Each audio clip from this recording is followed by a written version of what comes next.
coming into this first one. That's just the odds here on Overpass, though. We'll see how they adjust as we get into the series, get onto more shaky territory, perhaps, in the form of Vertigo.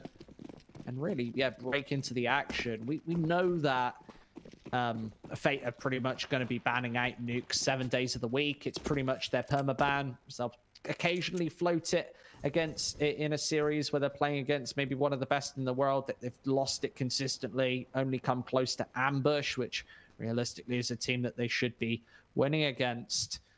Just around live, it's Crizzen picking up the double flash in the kit on the CT side.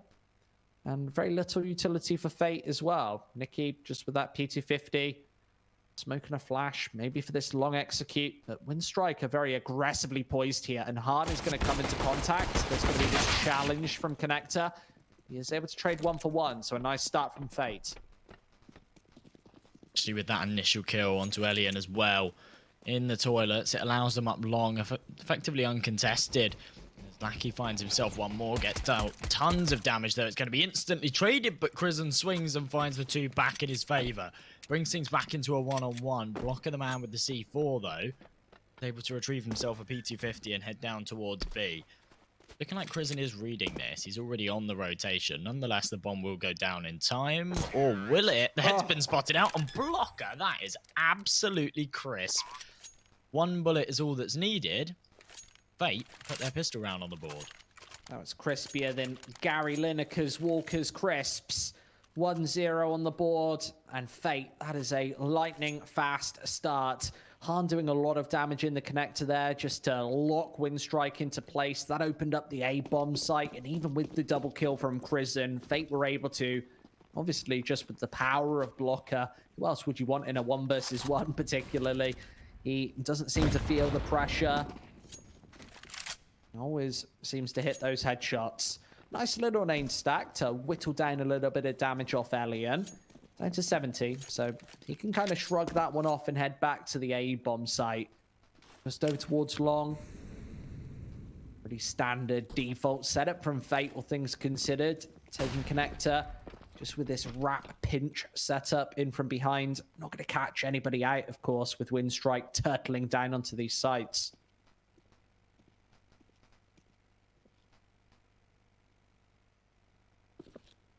Taking quite a lot of control early on. WINSTRIKE are actually playing super passive.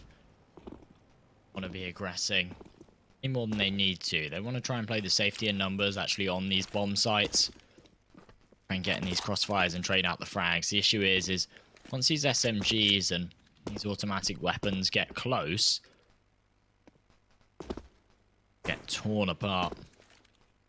You're running down the clock quite low here. 40 seconds left on it. Here comes the execute. They are actually going to try to get onto this A-bomb site, but another rotation's come through. There's an opportunity here for WINSTRIKE to hold this one up if they can find these initial picks. The smoke certainly isolate them, make matters a lot harder, especially with Patrick charging straight through this smoke. He's only good for one, though, as Bondic trades it. And now they have to be careful. There's 20 seconds on this clock. They don't really want to go for the plant in this kind of situation. And now the bomb's been dropped. 16 seconds left. The man advantage for WINSTRIKE. This is all falling apart for Fate. They've not left themselves enough time.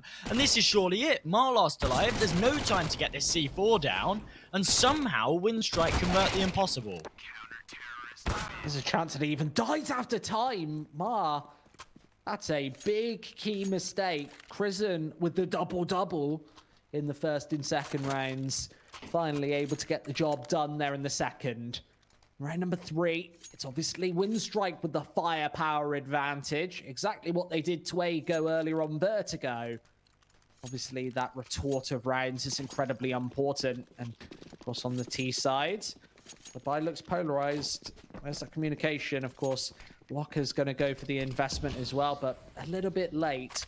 Fate need to be very careful in a series like this, especially when you're playing on kind of comfortable maps for your opponents.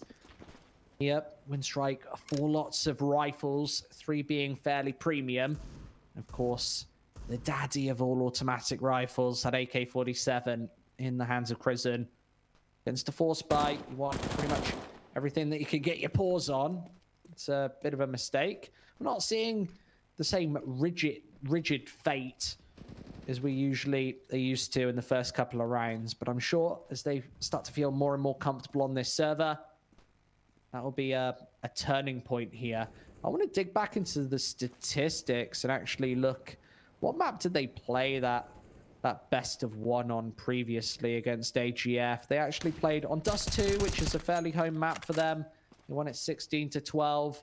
Not the most confident or convincing performance, but they started on their CT side, able to pull back a little comeback on their terrorist half as well. So a team not fear of being down in the dumps early.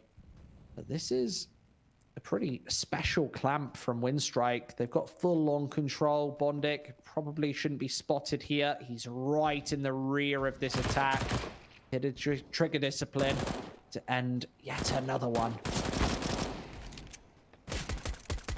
The bomb down as well. There's no chance for Fate to get back into this one. Hahn is actually going to spot out Elian through the window, but can't find any damage onto him. And WINSTRIKE are going to put their second on the board.